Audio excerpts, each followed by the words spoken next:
Today, on Be Something Wonderful, how to open the floodgates to the real abundance of everything you want. I am your host, Tom Karen, and this is the Be Something Wonderful studio of higher consciousness, where we help you level up and become the best version of yourself. Creators, welcome back. Big video today, and this really comes from a session I had last night with an ongoing client. I think I've talked to her 3, maybe 4 times now, but this was different. And I could feel it as soon as we started talking. She goes, Tom, I just want to start off by expressing my gratitude. Gratitude for the channel, gratitude for the videos, gratitude for your help while coaching, and just gratitude in general for life. I really felt the love and the gratitude that she was feeling. It was real, it was authentic, it was who she is, it was source, right? It was coming directly from source. And there were various things we've talked about over the last few months. And one of them was a specific person, but not everything. She was talking about everything in her life. And everything has really done a 180. And so we talked a little bit about the SP, but she said that's just a bonus because everything else is so big. But what she realized, and it started with her specific person, but all other things in her life, was that she just wasn't loving him. She just wasn't loving her life. She just wasn't loving the things that she wanted. There was limitation, there was fear, there was feelings of lack, there was feeling, in terms of the SP, there's actually a third party. And she goes, I just got it, that it's really, because remember, we are love. We're pure positive energy. So it's not about getting love. It's not about finding it, seeking it, trying to acquire it. It's about revealing it, right? It's about being that love. And how do you be that love? By loving. She goes, I just wasn't loving him. And that really goes for anything that I want. I've got to start loving it. And that's what she did. She said it was like a download. She got it. And she created this thing about focusing on her desired end, or her wish fulfilled. She just called it the best wishes game. So she plays it, she makes it a game, and she goes, what's the best wish an outcome that I want from this situation? Right? And once she looks like that, she goes, it separates me, Tom, from the conditions. It separates me from what I'm looking at, the appearances. And I really transcend it, and then I'm able to stay in that zone and then feel that love. And so she was saying that over the last few days, she was going to a supermarket that they used to go to together. And it was none of the feelings that she used to have, the feeling of lack or that anxiety inside, or something like he's not here, or when is he going to come, or when is it going to happen again, am I going to see him again? All of that she used to feel, of the places they used to go. And none of that she felt this time. She just felt love for him, felt love for the third party. Right, that wish the third party, that it works out for that third party. That third party has love, and that she has her love, and that she has her desired end, and that third party has what that third party wants. And she wanted it for everybody. She felt it. Do you hear this? And then so within 24 hours, this was so dramatic. And keep in mind, she hadn't heard anything. It's been crickets since January.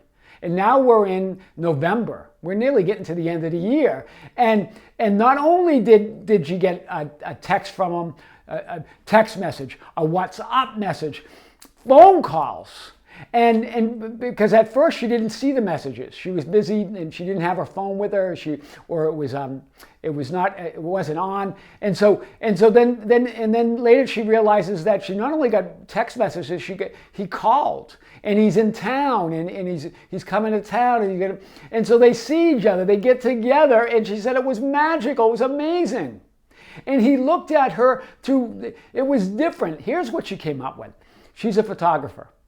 And so she had a real big download. She goes, Tom, it's like the lens. I look at it that I'm now seeing through the lens of my heart, right? Through the lens of love, right? She goes, it's like my heart lens now, right? She's seeing everything through that, and then other things, just sweeping things in her life. All of this because she got the idea that I wasn't loving him.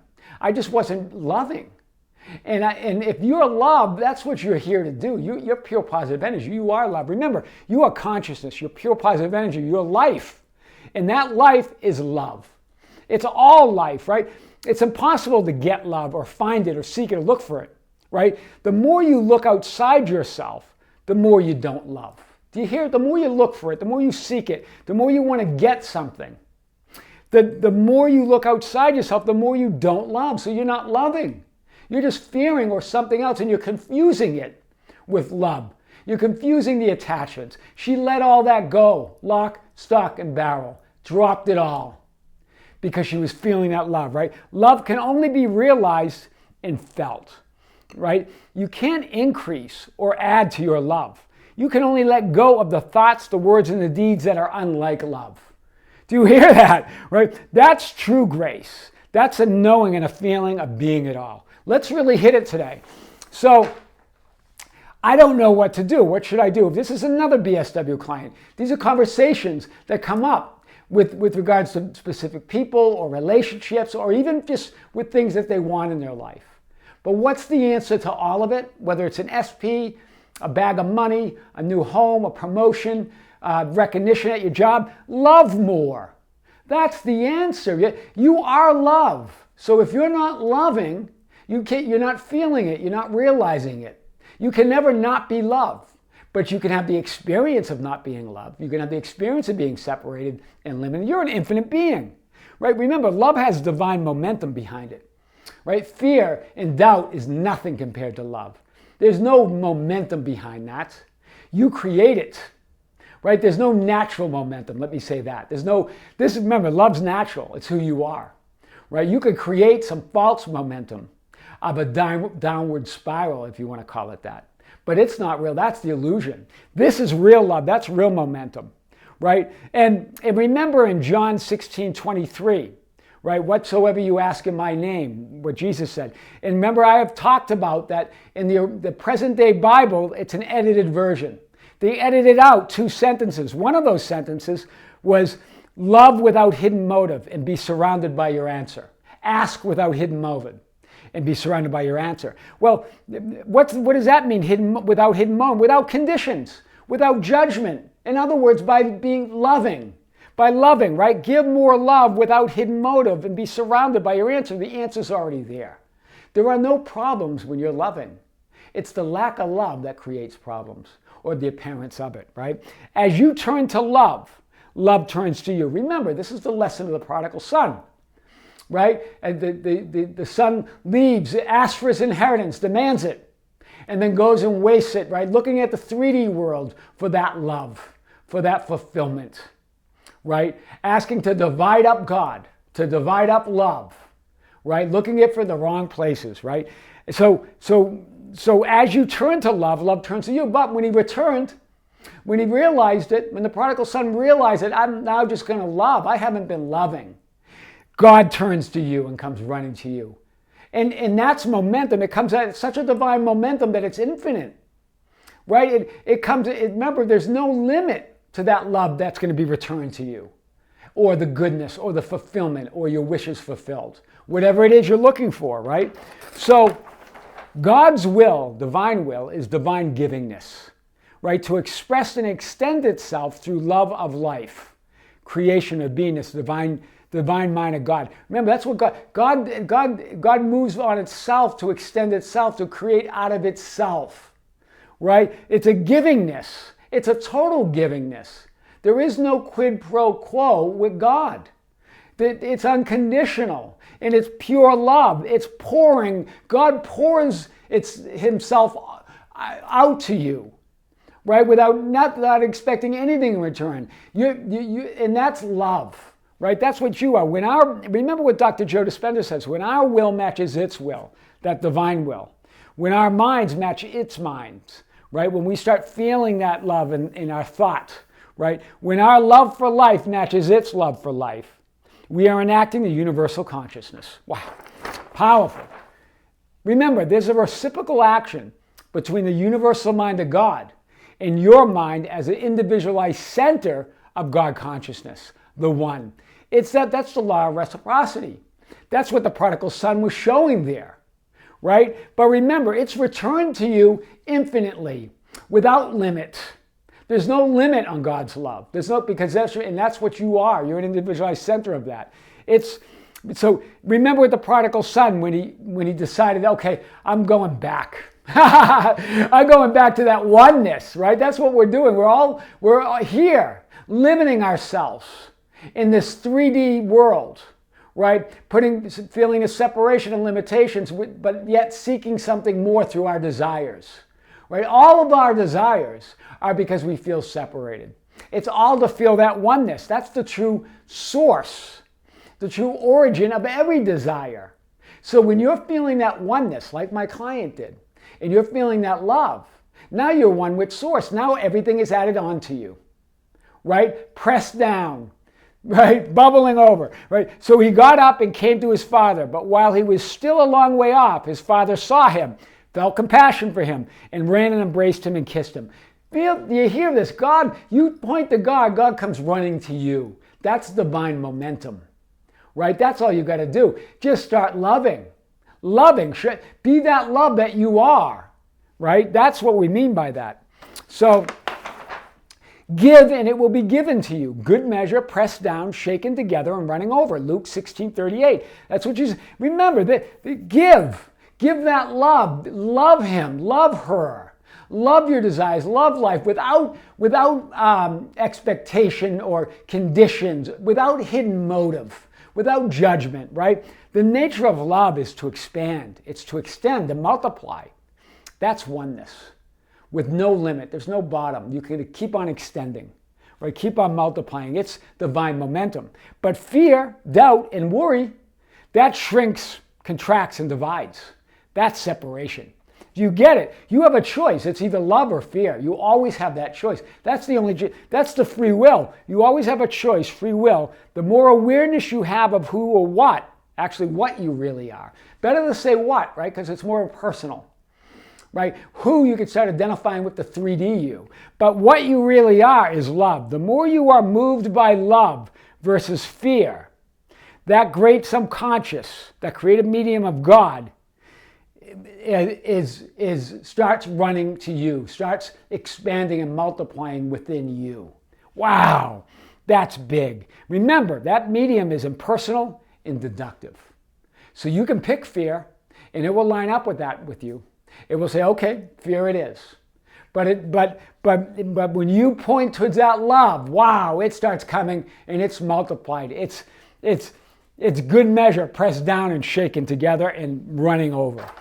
Right? When you are in fear, doubt, worry, thoughts of limitation, separation, it feels like life's happening to you versus through you. We hear this often, right? And remember in the Old Testament with Moses, see, I'm setting before you today a blessing and a curse. The blessing is you can choose love, or the curse is you can choose fear. You have the free will. You have that choice. One's a blessing, one's a curse. Because that's the law of being. God's not going to interfere with your choice, what you want to experience. You're always going to be love. You're always going to be part of the kingdom. But you get to, if you choose the experience of fear, that's what you're going to have. Or you can experience your true nature, the blessing that you are. The choice, the free will between the illusionary duality of good and evil. That's the choice. Right? The prodigal son, that's why it's the two sons. Right? Representing duality.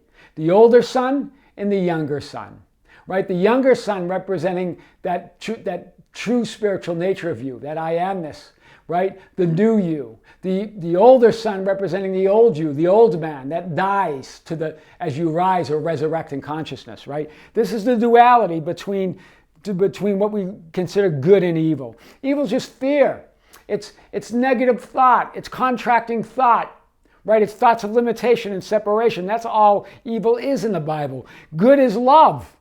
Right? That's expanding. That's extending. The two sons in the prodigal son represent this apparent duality. Remember, it starts Luke 15:11. A man had two sons. First sentence. In other words, there's duality. There's a choice between love and fear. That's what the prodigal's getting at. So, And then, of course, the second son, right? The younger son. Father, give me the share of the estate that falls to me. So he divided up his wealth between them. The father divided up his wealth. Remember, so you're trying to divide up that love. You're trying to divide God. This is separation. That's what dividing means, separate. It means dividing yourself up, right? So you're dividing his wealth between them. In other words, this son's separating, but not really. Right? The kingdom's always his, right? This is only the illusion of separation. God never argues, right? To argue is to suppose an opposite, and God has no opposite. Ernest Holmes. God didn't argue with the father, and the prodigal son didn't argue. He just gave them what they had. If the father argued, that would assume there's an opposite. That would support the idea of duality. And God knows there is no duality.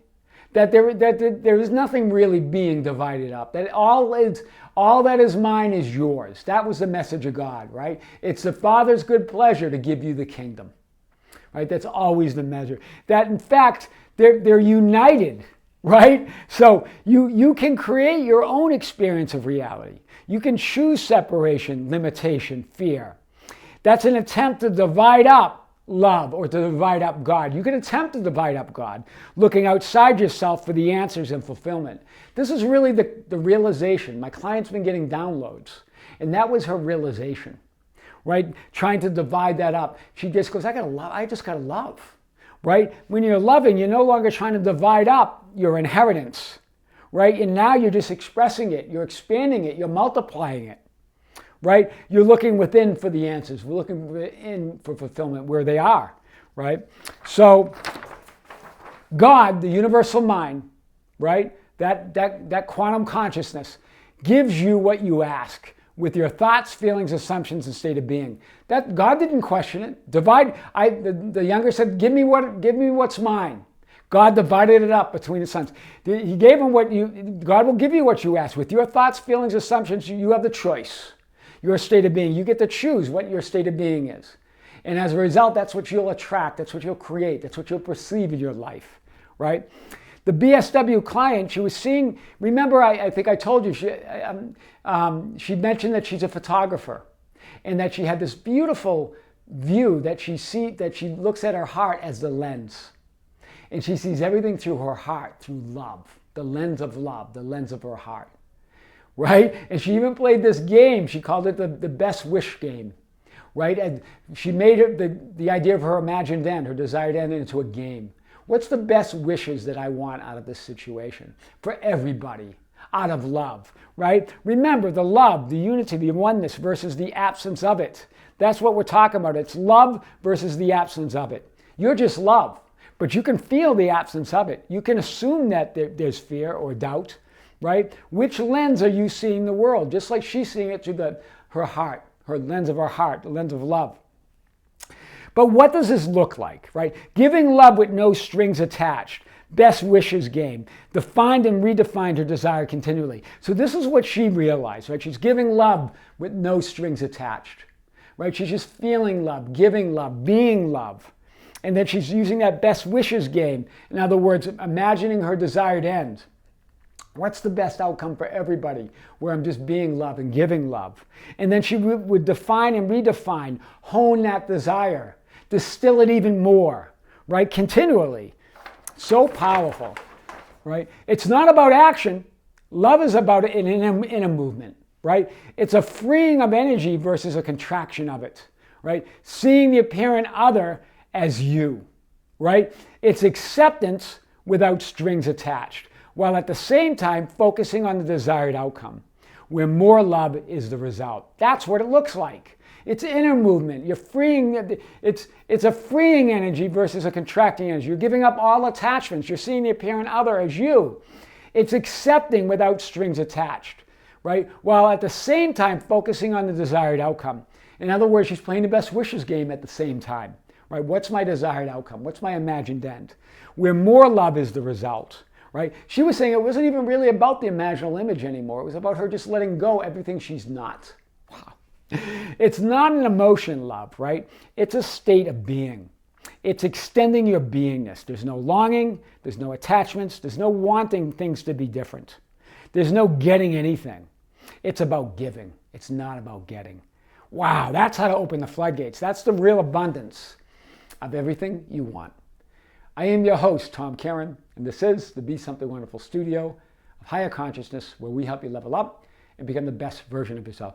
Creators, thank you. Thank you for subscribing to the channel. Thank you for sharing the videos. Thank you for liking the video and hitting the notification button. Thank you for considering joining the membership channel. There'll be more content coming on that channel, another big video. There'll also be a broadcast from it where you can ask questions. That's coming someday soon. Lots coming with Be Something Wonderful. I just want to express my gratitude to you and my love for you. And don't forget, you can visit us on Facebook at Be Something Wonderful. We have an organization page. We have a group called the Be Something Wonderful Ambassadors. You can join that. It's totally open to everybody. And that's at facebook.com/groups/Be Something Wonderful. You can visit us on Instagram and Twitter at Tom Caron, or just go to our website anytime at tomcaron.com or besomethingwonderful.com. With great love, with great light, and infinite gratitude, creators, see you soon.